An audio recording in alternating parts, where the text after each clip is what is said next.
दोस्तों हासन एक होर वीडियो रिपोर्ट लैके चैनल रितेश लखी अनप्लग्ड उत्ते आपां सारे जानते हैं कुछ दिन पहला रूस वालों यूक्रेन उत्ते हमला किया जाता है जिस तो बाद कि पूरी दुनिया भर दे विच चिंतावां अजे भी ने कि भविख की होएगा कि तीसरा विश्व युद्ध संभव है।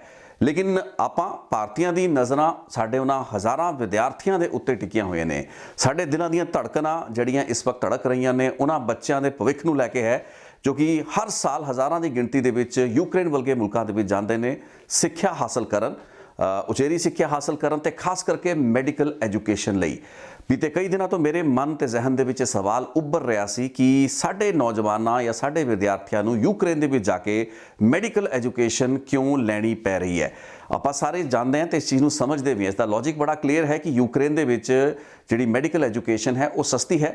ये समझा जाता है, मन्निया जाता भी 15-20-25 लाख दे विच MBBS का एक जिहड़ा पूरा कोर्स है यूक्रेन दे कई चंगी मैडिकल यूनिवर्सिटीज़ या कॉलेजेस दे विच कीता जा सकता है। सो 15-20 या 25 लाख दे विच मैडिकल का कोर्स करना इस वक्त भारत दे विच जे आप सरकारी मैडिकल कॉलेजां नूं छड्ड दईए जिथे कि एक बहुत सख्त मुकाबला होंदा है, कंपीटीटिव एग्जामिनेशन होंदा है, मैरिट दे विच तुहाडा ना एक बहुत ही उतले रैंक उत्ते आना चाहिए है, उन्हां हालातां दे विच ही तुसीं मैडिकल एजुकेशन जिहड़ी है सरकारी मैडिकल कॉलेजेस दे विच भारत दे विच हासिल कर सकते हो। हुण उन्हां जिहड़े सरकारी कॉलेजां दीयां फीसां भी लखां दे विच पहुंच चुकियां ने। लेकिन यूक्रेन एक एफोर्डेबल डेस्टिनेशन है मैडिकल एजुकेशन लई ते यही कारण है कि पंजाब, हरियाणा, तमिलनाडु केरला दक्षिणी भारत के बहुत अजिहे राज हैगे ने जिन्हां दे विद्यार्थी साडे नालों भी ज़्यादा गिणती दे विच यानी कि पंजाब नालों भी बहुत ज़्यादा गिणती दे विच जाके यूक्रेन दे विच मैडिकल की पढ़ाई कर रहे हैं। सो उत्थे मैडिकल एजुकेशन सस्ती है, ये चीज़ समझनी कोई रॉकेट साइंस नहीं है। लेकिन साडे इत्थे यानी कि भारत के अलग अलग राज्यों के विच मैडिकल एजुकेशन एडी महंगी क्यों है, इनएफोर्डेबल क्यों है, असी क्यों उसनूं चल नहीं पाने। एक आम साधारण परिवार का बच्चा जिसका रैंक उस मैरिट लिस्ट के NEET की जी परीक्षा होंगी है यानी कि एंट्रेंस एग्जामिनेशन होंदा है जिस तहत कि मैडिकल कॉलेजों के दाखिले किए जाते हैं, जो उसका रैंक टॉप के एक लैवल के उत्ते ना आए, एक क्रीमी लेयर के तहत ना आए तो उसके लिए बहुत औखा हो जाता है। उस तो बाद उसके कोल जिहड़ा मैडिकल एजुकेशन हासिल करने का विकल्प भारत दे विच मौजूद है। अलग अलग सूबों के अलग अलग पैमाने ने, लेकिन ये समझा जाता है कि एक बच्चा जिहड़ी मैडिकल एजुकेशन भारत दे विच हासिल करता है किसी प्राइवेट मैडिकल कॉलेज तो वो प्राइवेट मैडिकल कॉलेज दुकानां की तरह भारत दे विच खुल चुके हैं। उन्हां मैडिकल कॉलेजों के विच एक बच्चे नूं अपना MBBS का उही कोर्स जो कि यूक्रेन के विच तकरीबन 20 लाख के आस पास कर चुका होंदा कर लैंदा है। भारत के किसी भी राज दे विच किसी प्राइवेट मैडिकल कॉलेज के विच स्टूडेंट नूं उही कोर्स करन लई तकरीबन 60-70 लाख तो लैके 1.25 करोड़ 1.5 करोड़ तक का एक मोटा जड़ा पैसा है वो खर्चना पैंदा, मोटी फीस जिहड़ी है उसके मापिਆਂ ਨੂੰ देनी पैंदी है। सो बहुत अजिहे लोग जो कि धनाड़ ने जिन्हां दे मापे खुद डॉक्टर ने, चंगियां प्रैक्टिसिस चलदियां पईयां ने, वो एफोर्ड कर लेंदे ने अपने बच्चों को 60-60 70-70 80-80 लाख रुपए इस MBBS कोर्स उत्ते ला के। मैं बहुत घट दस रहा, आई एम स्टिल मैं तुहानूं बहुत ही घटा के फिगर नूं दसदा पिया क्योंकि इत्थे जिहड़ा पंजाब दी जिवें एक छोटा जिहा तुहानूं उदाहरण देना, पंजाब दे विच एक जिहड़ा NRI कोटा जिसनूं स्पैशल NRI कोटा कहा जाता है उस दियां तकरीबन 15% जिहड़ी सीटां ने प्राइवेट कॉलेजां दे विच राखवीआं हुंदियां ने, उस दी फीस इस वक्त $1.25 लाख है, $1.25 लाख US जो कि तकरीबन 1 करोड़ के आस पास बनती होएगी। सो अजिहे स्थिति दे विच जदों भारत दे विच पंजाब दे विच या किसी भी होर राज दे विच, मैं पंजाब आपां ये समझ लिए भी पंजाब भारत के बथेरे अजिहे राज्यों तो काफ़ी पिछे है, काफ़ी सस्ती मैडिकल एजुकेशन इत्थे उपलब्ध है। होर राज्यों ने तो इस मामले दे विच रिकॉर्ड तोड़े पे ने।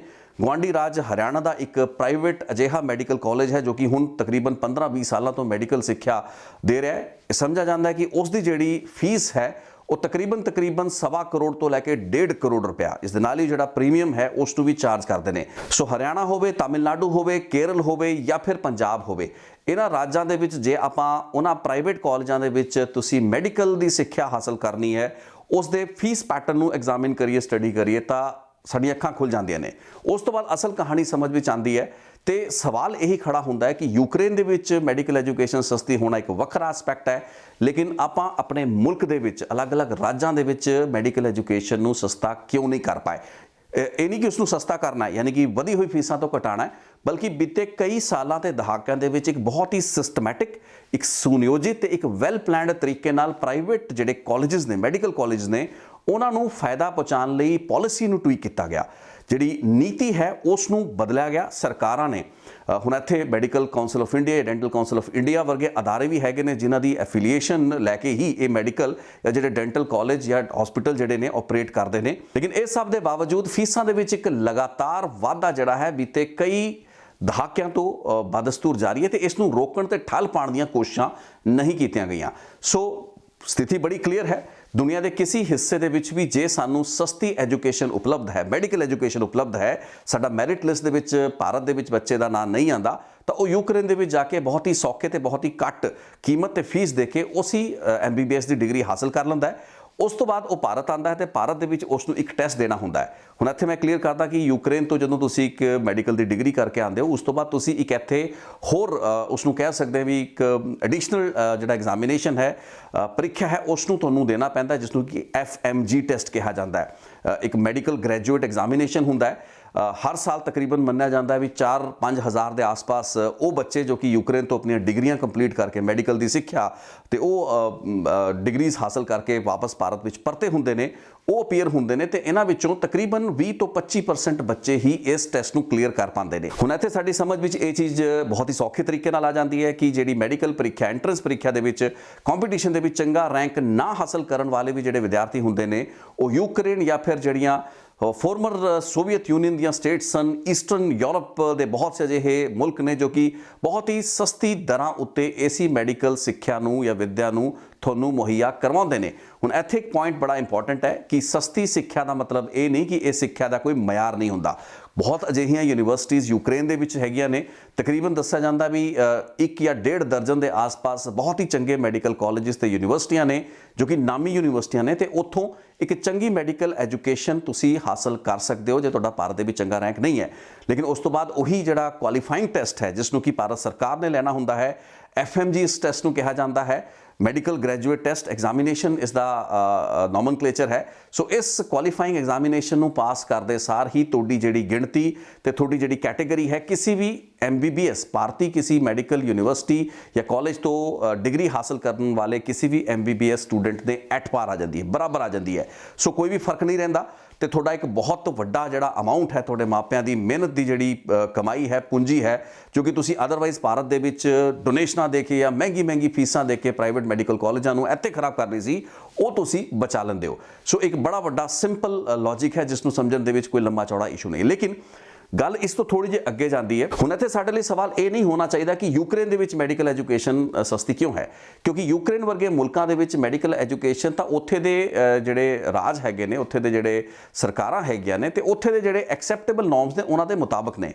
ਇਹ ਜਿਹੜੀ ਲੁੱਟ ਪਾਈ ਹੈ ਇਹ ਆਪਾਂ ਇੱਥੇ ਭਾਰਤ ਦੇ ਵਿੱਚ ਪਾਈ ਹੋਈ ਹੈ। ਪੰਜਾਬ ਹਜੇ ਪਿੱਛੇ ਹੈ, ਮੈਂ ਪਹਿਲਾਂ ਵੀ ਜ਼ਿਕਰ ਕੀਤਾ। ਤਾਮਿਲਨਾਡੂ ਅਤੇ ਕੇਰਲਾ ਦੀ ਜਿਹੜੇ ਸਟੂਡੈਂਟਸ ਜਾਂ ਵਿਦਿਆਰਥੀਆਂ ਦੀ ਗਿਣਤੀ ਜੋ ਕਿ ਇਸ ਵਕਤ ਯੂਕਰੇਨ ਦੇ ਵਿੱਚ ਫਸੇ ਹੋਏ ਨੇ, ਜਿਨ੍ਹਾਂ ਨੂੰ ਇਵੈਕੂਏਟ ਕਰਕੇ ਲਿਆਉਣ ਦੀਆਂ ਹੁਣ ਕੋਸ਼ਿਸ਼ਾਂ ਹੋ ਰਹੀਆਂ ਨੇ, ਹਵਾਈ ਜਹਾਜ਼ ਹੁਣ ਵਾਪਸ ਆਉਣੇ ਸ਼ੁਰੂ ਹੋ ਚੁੱਕੇ ਨੇ, ਪੋਲੈਂਡ, ਰੋਮਾਨੀਆ ਵਰਗੇ ਮੁਲਕਾਂ ਦੇ ਜ਼ਰੀਏ ਹੁਣੇ ਸਾਰੇ ਦੇ ਸਾਰੇ ਸਟੂਡੈਂਟ ਵਾਪਸ ਪਰਤ ਰਹੇ ਨੇ, ਪਰਤਣਗੇ ਆਉਣ ਵਾਲੇ ਕੁਝ ਦਿਨਾਂ ਹਫ਼ਤਿਆਂ ਦੇ ਵਿੱਚ।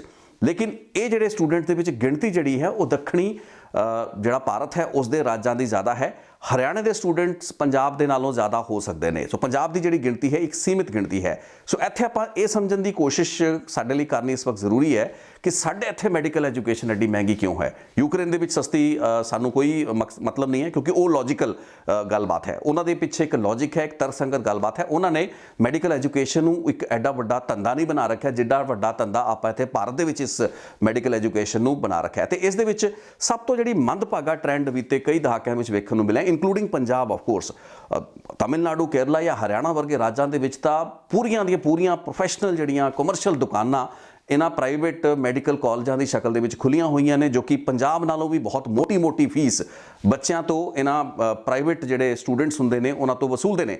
ਆਪਾਂ ਸਮਝਦੇ ਵੀ ਜਿਹੜੇ ਵੀ ਮੈਡੀਕਲ ਕਾਲਜ ਕਿਸੇ ਵੀ ਰਾਜ ਦੇ ਵਿੱਚ ਹੁੰਦੇ ਨੇ ਉਹ ਦੋ ਕਿਸਮ ਦੇ ਮੈਡੀਕਲ ਕਾਲਜ ਹੁੰਦੇ ਨੇ, ਇੱਕ ਸਰਕਾਰੀ ਮੈਡੀਕਲ ਕਾਲਜ ਹੁੰਦੇ ਨੇ ਤੇ ਇੱਕ ਪ੍ਰਾਈਵੇਟ ਮੈਡੀਕਲ ਕਾਲਜ ਹੁੰਦੇ ਨੇ।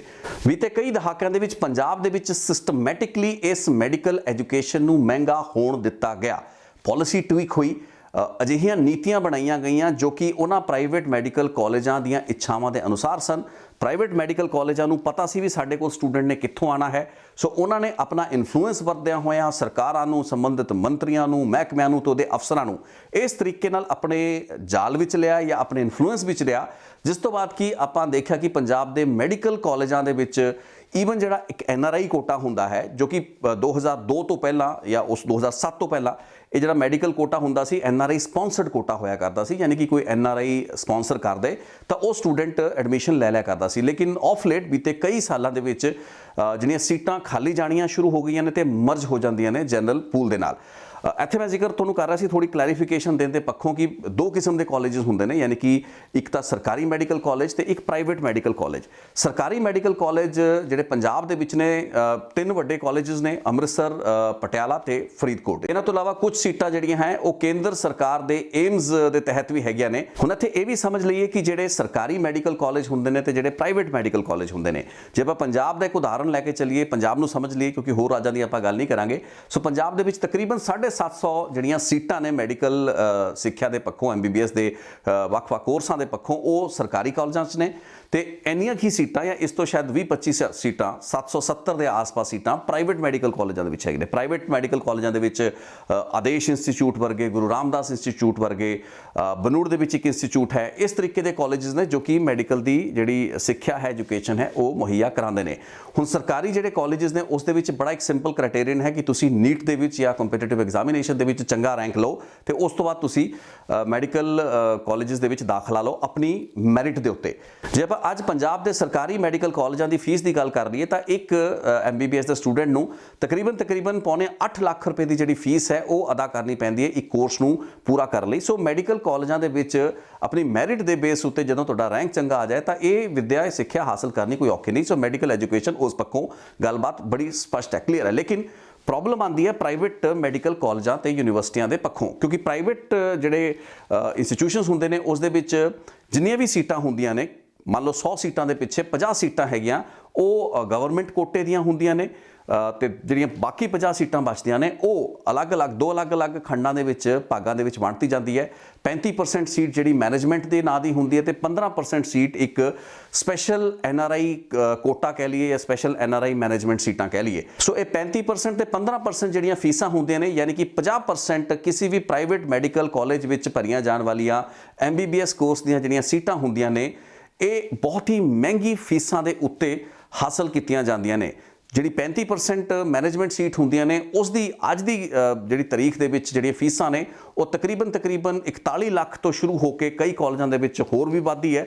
ਲੇਕਿਨ ਜਿਹੜੀਆਂ 15% ਸੀਟਾਂ ਨੇ, ਜਿਵੇਂ ਮੈਂ ਰਿਪੋਰਟ ਦੇ ਸ਼ੁਰੂਆਤ ਵਿੱਚ ਸ਼ਾਇਦ ਜ਼ਿਕਰ ਕੀਤਾ ਹੈ, ਤਕਰੀਬਨ $1.25 ਲੱਖ ਜੋ ਕਿ 1 ਕਰੋੜ ਦੇ ਆਸ-ਪਾਸ ਅਮਾਉਂਟ ਬਣਦਾ ਹੈ, ਉਹ 15% ਜਿਹੜੀਆਂ ਸਪੈਸ਼ਲ NRI ਕੋਟਾ ਕਹਿ ਲਈਏ, ਸਪੈਸ਼ਲ ਮੈਨੇਜਮੈਂਟ ਸੀਟਾਂ ਕਹਿ ਲਈਏ, ਉਸ ਦੇ ਲਈ ਐਡੀ ਮੋਟੀ ਫੀਸ ਜਿਹੜੀ ਹੈ ਸਟੂਡੈਂਟਸ ਨੂੰ ਦੇਣੀ ਪੈਂਦੀ ਹੈ। ਸੋ 50% ਕੰਪੋਨੈਂਟ ਹੁੰਦਾ ਜੋ ਕਿ ਇੱਕ ਮੋਟੀ ਕਮਾਈ ਹੈ ਇਹਨਾਂ ਪ੍ਰਾਈਵੇਟ ਮੈਡੀਕਲ ਕਾਲਜਾਂ ਦੀ। ਸੋ ਕਿਸੇ ਵੀ ਮੈਡੀਕਲ ਕਾਲਜ ਦੀਆਂ 50% ਜਿਹੜੀਆਂ ਸੀਟਾਂ ਹੁੰਦੀਆਂ ਨੇ ਉਹਨਾਂ ਤੋਂ ਇੱਕ ਬਹੁਤ ਹੀ ਮੋਟੀ ਕਮਾਈ, ਮੋਟੀਆਂ ਫੀਸਾਂ ਦੀ ਸ਼ਕਲ ਦੇ ਵਿੱਚ ਇਹ ਪ੍ਰਾਈਵੇਟ ਮੈਡੀਕਲ ਕਾਲਜ ਵਸੂਲਦੇ ਨੇ। ਤੇ ਬੀਤੇ ਕਈ ਸਾਲਾਂ ਦੇ ਵਿੱਚ ਸਿਸਟਮੈਟਿਕਲੀ ਇਹ ਜਿਹੜਾ 35% ਵਾਲਾ ਕੰਪੋਨੈਂਟ ਹੈ, ਜਿਸ ਦੇ ਤਹਿਤ ਕਿ ਕੋਈ ਸਮਾਂ ਹੁੰਦਾ ਸੀ ਜਦੋਂ ਕਿ 18 ਲੱਖ ਰੁਪਏ ਦੇ ਆਸ-ਪਾਸ ਇੱਕ ਮੈਡੀਕਲ ਕੋਰਸ ਦੀ ਫੀਸ ਹੋਇਆ ਕਰਦੀ ਸੀ, ਲੇਕਿਨ 2007 ਤੋਂ ਬਾਅਦ ਲਗਾਤਾਰ ਇਹ ਜਿਹੜੀ ਫੀਸ ਵੱਧਦੀ ਹੁਣ ਸਮਝਾਇਆ ਜਾ ਰਿਹਾ ਕਿ ਇਹ ਫੀਸ ਇਸ ਵਕਤ 41 ਲੱਖ ਜਾਂ ਫਿਰ ਸ਼ਾਇਦ 50 ਲੱਖ ਦੇ ਆਸ-ਪਾਸ ਸਮਝੀ ਜਾ ਸਕਦੀ ਹੈ। ਸੋ ਕਿੱਡੀ ਮਹਿੰਗੀ ਹੋ ਗਈ ਉਹ ਪ੍ਰਾਈਵੇਟ ਕਾਲਜਾਂ ਦੀ ਮੈਡੀਕਲ ਐਜੂਕੇਸ਼ਨ ਦੀ ਜਿਹੜੀ ਫੀਸ ਹੈ ਤੇ ਉਹ ਜਿਹੜਾ NRI ਕੋਟਾ ਹੈ ਉਸ ਨੂੰ ਤਾਂ ਆਪਾਂ ਭੁੱਲ ਹੀ ਜਾਈਏ। ਹੁਣ ਇੱਥੇ ਸਮਝਣ ਦੀ ਗੱਲਬਾਤ ਇਹ ਵੀ ਹੈ ਕਿ ਅਜਿਹਾ ਨਹੀਂ ਹੈ ਕਿ ਬੀਤੇ ਇਹਨਾਂ तमाम ਸਾਲਾਂ ਦੇ ਵਿੱਚ ਇੱਕ ਲੜਾਈ ਨਾ ਲੜੀ ਗਈ ਹੋਵੇ।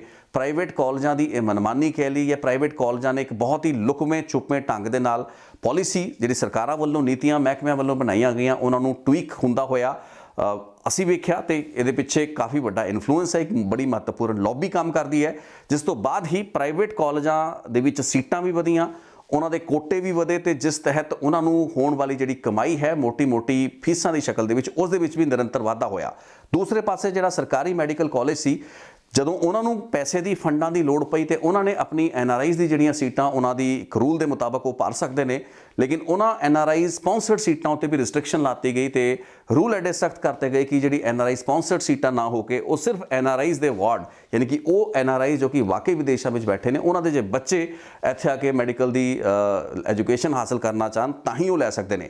ਸੋ ਇਸ ਦਾ ਅਸਰ ਕੀ ਹੋਇਆ? ਇਸ ਦਾ ਅਸਰ ਇਹੀ ਹੋਇਆ ਕਿ ਉਹ ਜਿਹੜਾ ਛੋਟਾ ਜਿਹਾ ਕੰਪੋਨੈਂਟ ਸੀ ਜਿਸ ਦੇ ਤਹਿਤ ਕਿ ਕੁਝ ਕਰੋੜ ਰੁਪਏ ਦੀ ਜਿਹੜੀ ਕਮਾਈ ਹੈ ਉਹ ਸਰਕਾਰੀ ਮੈਡੀਕਲ ਕਾਲਜਾਂ ਦੇ ਹਿੱਸੇ ਆਣੀ ਸੀ, ਉਹ ਵੀ ਡਾਇਵਰਟ ਹੋ ਕੇ ਪ੍ਰਾਈਵੇਟ ਮੈਡੀਕਲ ਕਾਲਜਾਂ ਤੱਕ ਹੀ ਆ ਗਈ। ਸੋ ਪ੍ਰਾਈਵੇਟ ਮੈਡੀਕਲ ਜਿਹੜੇ ਕਾਲਜ ਨੇ ਪੰਜਾਬ ਦੇ ਹੋਣ ਜਾਂ ਫਿਰ ਦੇਸ਼ ਦੇ ਕਿਸੇ ਵੀ ਹੋਰ ਰਾਜ ਦੇ, ਉਹਨਾਂ ਨੇ ਬੀਤੇ ਕਈ ਸਾਲਾਂ ਤੇ ਦਹਾਕਿਆਂ ਦੇ ਵਿੱਚ ਇੱਕ ਬਹੁਤ ਹੀ ਮੋਟੀ ਮਲਾਈ ਜਿਹੜੀ ਹੈ ਉਹ ਖਾਈ ਹੈ। यही कारण है कि ਅੱਜ ਮੈਡੀਕਲ ਐਜੂਕੇਸ਼ਨ ਪੂਰੇ ਦੇਸ਼ ਦੇ ਵਿੱਚ ਇੱਕ ਬਹੁਤ ਹੀ ਇਨਅਫੋਰਡੇਬਲ ਕਮੋਡਿਟੀ ਬਣ ਚੁੱਕੀ ਹੈ।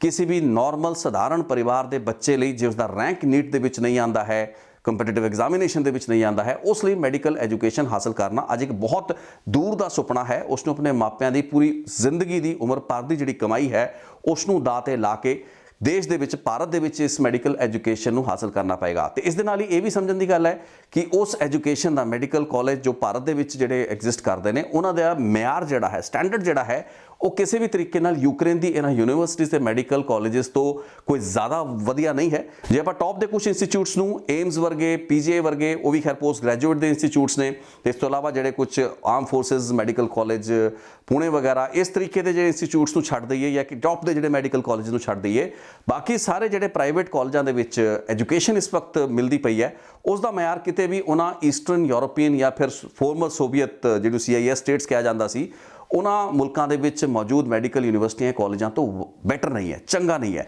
ਸੋ ਇਹਨਾਂ ਹਾਲਾਤਾਂ ਦੇ ਵਿੱਚ ਇੱਕ ਬਹੁਤ ਹੀ ਵੱਡੇ ਵਿਚਾਰ ਤੇ ਚਿੰਤਨ ਦੀ ਲੋੜ ਹੈ। ਤੇ ਜਿਵੇਂ ਮੈਂ ਪਹਿਲਾਂ ਜ਼ਿਕਰ ਕੀਤਾ ਵੀ ਆਪਾਂ ਬੀਤੇ ਕਈ ਦਹਾਕਿਆਂ ਦੇ ਵਿੱਚ ਪੰਜਾਬ ਦੇ ਜਿੰਨੇ ਵੀ ਮੈਡੀਕਲ ਐਜੂਕੇਸ਼ਨ ਨਾਲ ਜੁੜੇ ਹੋਏ ਮੰਤਰੀ ਆਏ ਨੇ, ਸਿਸਟਮੈਟਿਕਲੀ ਅਸੀਂ ਵੇਖਿਆ ਵੀ ਉਹਨਾਂ ਦੇ ਸਮਿਆਂ ਦੇ ਉੱਤੇ ਪਾਲਿਸੀਜ਼ ਨੂੰ ਇਸ ਤਰੀਕੇ ਨਾਲ ਟਵੀਕ ਕੀਤਾ ਗਿਆ, ਇਸ ਤਰੀਕੇ ਨਾਲ ਮਰੋੜਿਆ ਗਿਆ ਕਿ ਫਾਇਦਾ ਜਿਹੜਾ ਹੈ ਨਟ ਸ਼ੈਲ ਦੇ ਵਿੱਚ ਉਹ ਪ੍ਰਾਈਵੇਟ ਮੈਡੀਕਲ ਕਾਲਜਾਂ ਨੂੰ ਹੋਇਆ। ਉਹਨਾਂ ਦੇ ਕੋਟੇ ਵਧੇ, ਉਹਨਾਂ ਦੀਆਂ ਫੀਸਾਂ ਵਧੀਆਂ, ਫੀਸਾਂ ਦੇ ਉੱਤੇ ਕੋਈ ਰੈਗੂਲੇਸ਼ਨ ਉਸ ਤਰੀਕੇ ਦੀ ਨਹੀਂ ਹੋ ਪਾਈ।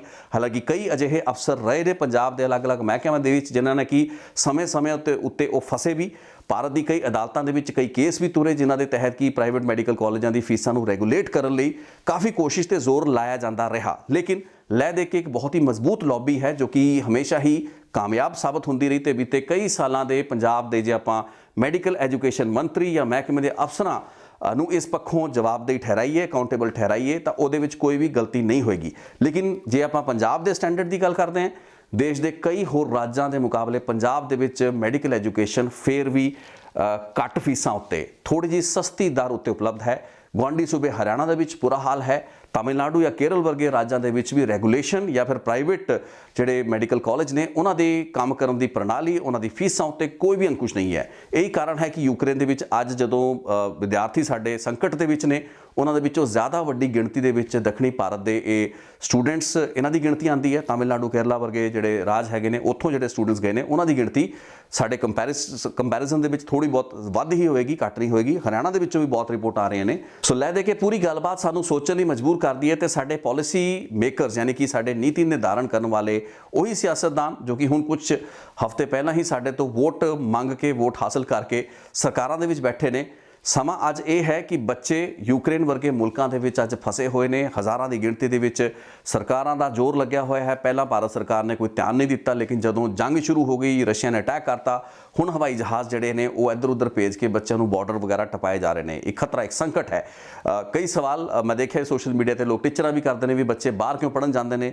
ਦੇਸ਼ ਦੇ ਪ੍ਰਧਾਨ ਮੰਤਰੀ ਨੇ ਵੀ ਇੱਥੋਂ ਤੱਕ ਕਹਿਤਾ। ਹੁਣ ਇਹ ਬੜੀ ਵੱਡੀ ਇਤਫਾਕ ਦੀ ਗੱਲ ਹੈ ਤੇ ਇਹੀ ਮੈਨੂੰ ਇਸ ਰਿਪੋਰਟ ਬਣਾਉਣ ਦਾ ਇੱਕ ਹੋਰ ਮਜ਼ਬੂਤ ਆਧਾਰ ਵੀ ਦਿੰਦੀ ਹੈ ਕਿ ਜੇ ਦੇਸ਼ ਦਾ ਪ੍ਰਧਾਨ ਮੰਤਰੀ ਕਹਿ ਰਿਹਾ ਕਿ ਬੱਚੇ ਭਾਰਤ ਦੇ ਵਿੱਚ ਰਹਿ ਕੇ ਆਪਣੀ ਵਿੱਦਿਆ ਜਾਂ ਸਿੱਖਿਆ ਹਾਸਲ ਕਰਨ, ਜੇ ਦੇਸ਼ ਦੇ ਪ੍ਰਧਾਨ ਮੰਤਰੀ ਜਾਂ ਚੋਟੀ ਦੇ ਲੀਡਰ ਹੀ ਇਹਨਾਂ ਸੰਕਟ ਭਰੇ ਹਾਲਾਤਾਂ ਦੇ ਵਿੱਚ ਵਿਦਿਆਰਥੀਆਂ ਜਾਂ ਇਸ ਤਰੀਕੇ ਦੀ ਗੱਲਾਂ ਬਾਤਾਂ, ਇਸ ਤਰੀਕੇ ਦੇ ਸੰਬੋਧਨ ਕਰਦੇ ਹੋਏ ਨਜ਼ਰ ਆਉਣ, ਇਸ ਤਰੀਕੇ ਦੇ ਮੈਸੇਜ ਭੇਜਦੇ ਹੋਏ ਨਜ਼ਰ ਆਉਣ ਕਿ ਇਹਨਾਂ ਸਟੂਡੈਂਟਸ ਨੂੰ ਭਾਰਤ ਦੇ ਵਿੱਚ ਰਹਿ ਕੇ ਹੀ ਵਿੱਦਿਆ ਹਾਸਲ ਕਰਨ ਦੀ ਲੋੜ ਹੈ, ਤਾਂ ਸਾਨੂੰ ਸ਼ਾਇਦ ਇਹਨਾਂ ਲੀਡਰਾਂ ਨੂੰ ਸਮਝਾਉਣ ਦੀ ਲੋੜ ਹੈ ਕਿ ਤੁਸੀਂ ਇੱਕ ਮਾਹੌਲ ਅਜਿਹਾ ਕ੍ਰੀਏਟ ਨਹੀਂ ਕਰ ਪਾਏ ਭਾਰਤ ਦੇ ਵਿੱਚ। ਮੈਡੀਕਲ ਐਜੂਕੇਸ਼ਨ ਦਾ ਇੱਥੇ ਕੇਸ ਹੈ, ਸੋ ਆਪਾਂ ਮੈਡੀਕਲ ਐਜੂਕੇਸ਼ਨ ਨੂੰ ਅੱਜ ਜ਼ਿਆਦਾ ਤਵੱਜੋ ਦਿੱਤੀ ਹੈ। ਅਸੀਂ ਉਹ ਸਿੱਖਿਆ ਨੂੰ ਉਹਨਾਂ ਦਰਾਂ ਦੇ ਉੱਤੇ ਜੋ ਕਿ ਅਫੋਰਡੇਬਲ ਤੇ ਇੱਕ ਚੰਗੇ ਸਟੈਂਡਰਡ ਦੇ ਹਿਸਾਬ ਨਾਲ ਮੁਤਾਬਕ ਦਰਾਂ ਹੋ ਸਕਦੀਆਂ ਸੀ, ਉਹਨਾਂ ਤੋਂ ਕਈ ਜ਼ਿਆਦਾ ਗੁਣਾ ਮਹਿੰਗੀ ਇਸ ਐਜੂਕੇਸ਼ਨ ਨੂੰ ਕਰਤਾ, ਮੈਡੀਕਲ ਐਜੂਕੇਸ਼ਨ ਨੂੰ ਕਰਤਾ ਹੈ। ਇਹੀ ਹਾਲਾਤ ਨੇ। ਅਸੀਂ ਇਹ ਜਿਹੜੀਆਂ ਦੁਕਾਨਾਂ ਖੁਲਵਾਤੀਆਂ ਨੇ, ਇਹ ਕਮਰਸ਼ੀਅਲ ਜਿਹੜੇ ਸੈਂਟਰ ਖੁੱਲ ਚੁੱਕੇ ਨੇ ਮੈਡੀਕਲ ਕਾਲਜਾਂ ਦੇ, ਯੂਨੀਵਰਸਿਟੀ ਦੀ ਸ਼ਕਲ ਦੇ ਵਿੱਚ, ਇਹਨਾਂ ਦੀ ਫੀਸਾਂ ਉੱਤੇ ਸਾਡਾ ਕੋਈ ਅੰਕੁਸ਼ ਨਹੀਂ, ਕੋਈ ਰੋਕ ਟੋਕ ਨਹੀਂ ਹੈ। ਤੇ ਅਸੀਂ ਸਟੂਡੈਂਟਸ ਨੂੰ ਉਹਨਾਂ ਤੋਂ ਇਹ ਆਸ ਕਰੀਏ ਕਿ ਤੁਸੀਂ ਇੱਥੇ ਆਪਣੀ ਮੈਡੀਕਲ ਦੀ ਸਿੱਖਿਆ ਹਾਸਲ ਕਰ ਲਓ। ਇਹ ਆਪਣੇ ਆਪ ਦੇ ਵਿੱਚ ਉਸੇ ਤਰੀਕੇ ਦੀ ਗੱਲਬਾਤ ਹੈ ਕਿ ਕਹਿਣਾ ਕੁਝ ਤੇ ਕਰਨਾ ਕੁਝ। ਇਹ ਸਮਾਂ ਵੀ ਹੈ ਜਦੋਂ ਕਿ ਰਸ਼ੀਆ ਯੂਕਰੇਨ ਦੇ ਉੱਤੇ ਹਮਲਾ ਕਰਦਾ ਪਿਆ ਤੇ ਅਸੀਂ ਚਿੰਤਾਵਾਂ ਇਹ ਨਾ ਕਰੀਏ ਕਿ ਯੂਕਰੇਨ ਕੋਲ ਕਿੰਨੀਆਂ ਤੋਪਾਂ, ਕਿੰਨੇ ਟੈਂਕ, ਕਿੰਨੇ ਹਵਾਈ ਜਹਾਜ਼ ਨੇ ਤੇ ਰਸ਼ੀਆ ਕੋਲ ਕਿੱਡੀ ਮਾਰੂ ਸਮਰੱਥਾ ਹੈ। ਅਸੀਂ ਇਹ ਨਾ ਸੋਚੀਏ ਕਿ ਅਮਰੀਕਾ ਕਦੋਂ ਯੂਕਰੇਨ ਦੀ ਮਦਦ ਕਰੇਗਾ। ਇਹ ਸਾਰੀਆਂ ਚਰਚਾਵਾਂ ਤਾਂ ਆਪਾਂ ਕਰ ਹੀ ਰਹੇ ਹਾਂ। ਦੁਨੀਆ ਦੇ ਵਿੱਚ ਜਦੋਂ ਜੰਗ ਲੱਗੀ ਹੋਵੇ ਤਾਂ ਮੀਡੀਆ ਸਮੇਤ ਲੋਕਾਂ ਦੀ ਦਿਲਚਸਪੀ ਉਹਨਾਂ ਤਸਵੀਰਾਂ ਦੇ ਵਿੱਚ, ਉਹਨਾਂ ਵੀਡੀਓਜ਼ ਦੇ ਵਿੱਚ ਹੁੰਦੀ ਹੈ, ਲੇਕਿਨ ਇਸ ਜੰਗ ਤੋਂ ਇੱਕ ਬੜਾ ਵੱਡਾ ਮੈਸੇਜ ਵੀ ਉੱਭਰ ਕੇ ਆਉਂਦਾ ਹੈ ਜੋ ਕਿ ਸਾਨੂੰ ਆਪਣੇ ਅੰਦਰ ਝਾਤ ਪਾਉਣ ਲਈ ਮਜਬੂਰ ਕਰਦਾ ਹੈ। ਸਾਡੇ ਲੀਡਰ ਜੋ ਗੱਲਾਂ ਬਾਤਾਂ ਕਰ ਰਹੇ ਨੇ, ਜੋ ਗਿਆਨ ਸਾਨੂੰ ਵੰਡਦੇ ਫਿਰ ਰਹੇ ਨੇ, ਸਾਨੂੰ ਇਹ ਸਾਰੇ ਦੇ ਸਾਰੇ ਤੱਥਾਂ ਦੇ ਨਾਲ ਉਹਨਾਂ ਨੂੰ ਇਹ ਕੁਐਸਚਨ ਕਰਨਾ ਚਾਹੀਦਾ ਹੈ ਕਿ ਤੁਸੀਂ ਭਾਰਤ ਦੇ ਵਿੱਚ ਮੈਡੀਕਲ ਐਜੂਕੇਸ਼ਨ, ਜਿਹੜੀ ਪ੍ਰਾਈਵੇਟ ਮੈਡੀਕਲ ਐਜੂਕੇਸ਼ਨ ਹੈ, ਕਿਉਂਕਿ ਪ੍ਰਾਈਵੇਟਾਈਜ਼ ਤਾਂ ਸਭ ਕੁਝ ਹੋ ਚੁੱਕਾ ਹੈ 1990 ਤੋਂ ਬਾਅਦ, ਤੁਸੀਂ ਪ੍ਰਾਈਵੇਟਾਈਜੇਸ਼ਨ ਦੇ ਤਹਿਤ ਸਭ ਕੁਝ ਲੈ ਕੇ ਆਉਂਦੇ ਹੋ, ਹਰ ਚੀਜ਼ ਪ੍ਰਾਈਵੇਟਾਈਜ਼ ਹੋ ਗਈ, ਸਿੱਖਿਆ ਦਾ ਖੇਤਰ ਪ੍ਰਾਈਵੇਟਾਈਜ਼ ਹੋ ਗਿਆ, ਲੇਕਿਨ ਤੁਸੀਂ ਉਸ ਪ੍ਰਾਈਵੇਟਾਈਜੇਸ਼ਨ ਦੇ ਦੌਰ ਦੇ ਵਿੱਚ ਉਹਨਾਂ ਫੀਸਾਂ ਦੇ ਉੱਤੇ ਕੋਈ ਵੀ ਲਗਾਮ ਨਹੀਂ ਲਗਾ ਪਾਏ, ਉਹਨਾਂ ਦੇ ਉੱਤੇ ਕੋਈ ਰੈਗੂਲੇਸ਼ਨ ਨਹੀਂ ਲਗਾ ਪਾਏ ਤੇ ਉਹਨਾਂ ਫੀਸਾਂ ਨੂੰ ਸਕਾਈ ਰਾਕਟ ਹੁੰਦਾ ਹੋਇਆ ਵੇਖਿਆ। ਯਾਨੀ ਕਿ ਜੇ ਕੋਈ ਤਨਾੜ ਹੈ ਤਾਂ ਉਹ ਮੈਡੀਕਲ ਐਜੂਕੇਸ਼ਨ ਹਾਸਲ ਕਰ ਸਕਦਾ ਹੈ, ਤੇ ਜੇ ਕੋਈ ਨਾਰਮਲ ਘਰ ਦਾ ਬੱਚਾ ਹੈ ਜੋ ਕਿ ਉਸ ਮੈਰਿਟ ਦੀ ਸੂਚੀ ਵਿੱਚ ਉਨੇ ਉੱਪਰ ਰੈਂਕ ਨਹੀਂ ਹਾਸਲ ਕਰ ਸਕਦਾ, ਉਸ ਦੇ ਲਈ ਫਿਰ ਯੂਕਰੇਨ ਜਾਂ ਫਿਰ ਅਜਿਹੇ ਮੁਲਕਾਂ ਦਾ ਹੀ ਰਸਤਾ ਬਚਦਾ ਹੈ। ਸੋ ਇਹੀ ਗੱਲਬਾਤ ਸੀ ਜੋ ਕਿ ਅੱਜ ਮੈਂ ਕਰਨਾ ਚਾਹੁੰਦਾ ਸੀ। ਆਸ ਕਰਾਂਗਾ ਠੀਕ ਲੱਗੀ ਹੋਏਗੀ ਤੇ ਇਹਨਾਂ ਸਵਾਲਾਂ ਨੂੰ ਆਉਣ ਵਾਲੀ ਰਿਪੋਰਟਾਂ ਦੇ ਵਿੱਚ ਵੀ ਮੈਂ ਥੋੜਾ ਜਿਹਾ ਹੋਰ ਇਲੈਬੋਰੇਟ ਕਰਨ ਦੀ ਕੋਸ਼ਿਸ਼ ਕਰਾਂਗਾ ਕੁਝ ਮਾਹਰਾਂ ਦੇ ਨਾਲ। ਅੱਜ ਦੀ ਰਿਪੋਰਟ ਇੱਥੇ ਤੱਕ ਹੀ ਸੀ। ਬਹੁਤ ਬਹੁਤ ਧੰਨਵਾਦ ਇਸ ਰਿਪੋਰਟ ਨੂੰ ਵੇਖਣ ਲਈ। Thank you so much. ਇਸ ਰਿਪੋਰਟ ਬਾਰੇ ਵੀ ਆਪਣੀ ਫੀਡਬੈਕ ਮੈਨੂੰ ਜ਼ਰੂਰ ਭੇਜੋ। ਹੋ ਸਕਦਾ ਤੱਥਾਂ ਦੇ ਪੱਖੋਂ ਜਾਂ ਕੁਝ ਗੱਲਾਂ ਬਾਤਾਂ ਦੇ ਪੱਖੋਂ ਤੁਹਾਡੇ ਕੋਲ ਅਕਸਰ ਮੈਨੂੰ ਖੁਸ਼ੀ ਹੀ ਹੁੰਦੀ ਹੈ ਕਿ ਮੇਰੇ ਜਿਹੜੇ ਸਬਸਕ੍ਰਾਈਬਰਸ ਜਾਂ ਵਿਊਅਰਸ ਹੁੰਦੇ ਨੇ ਉਹਨਾਂ ਕੋਲ ਬਹੁਤ ਇਨਫੋਰਮਡ ਕਮੈਂਟਸ ਹੁੰਦੇ ਨੇ। ਸੋ ਆਈ ਰੀਲੀ ਐਪਰੀਸ਼ੀਏਟ ਦੈਟ। ਤੇ ਜਦੋਂ ਮੇਰੀ ਜਾਣਕਾਰੀ ਦੇ ਵਿੱਚ ਵਾਧਾ ਕਰਦੇ ਨੇ, ਆਪਣੇ ਅਨੁਭਵ ਦੇ ਹਿਸਾਬ ਨਾਲ ਉਹ ਕੁਝ ਫੈਕਟਸ ਤੇ ਫਿਗਰਸ ਨੂੰ ਵੀ ਕਈ ਵਾਰ ਮੇਰੇ ਨਾਲੋਂ ਬਿਹਤਰ ਤਰੀਕੇ ਨਾਲ ਕਮੈਂਟਸ ਦੇ ਵਿੱਚ ਲਿਖ ਜਾਂਦੇ ਨੇ। So it is really a satisfying experience for me. ਮੇਰੀ ਵੀ ਜਾਣਕਾਰੀ ਤੇ ਮੇਰੇ ਵੀ ਗਿਆਨ ਦੇ ਵਿੱਚ ਵਾਧਾ ਤੁਸੀਂ ਲੋਕ ਕਰਦੇ ਹੋ। ਕਾਈਂਡਲੀ ਅੱਜ ਵੀ ਕਰੋ ਇਸ ਰਿਪੋਰਟ ਦੇ ਉੱਤੇ ਆਪਣਾ ਪ੍ਰਤੀਕਰਮ, ਆਪਣੇ ਕਮੈਂਟਸ, ਜਾਂ ਜੇ ਤੁਹਾਡੇ ਕੋਲ ਕੋਈ ਹੋਰ ਬੈਟਰ ਜਾਣਕਾਰੀਆਂ ਖੜੇ ਨੇ ਉਹ ਵੀ ਮੇਰੇ ਨਾਲ ਸਾਂਝੇ ਜ਼ਰੂਰ ਕਰੋ। ਥੈਂਕ ਯੂ ਸੋ ਮਚ ਇਸ ਰਿਪੋਰਟ ਨੂੰ ਵੇਖਣ ਲਈ।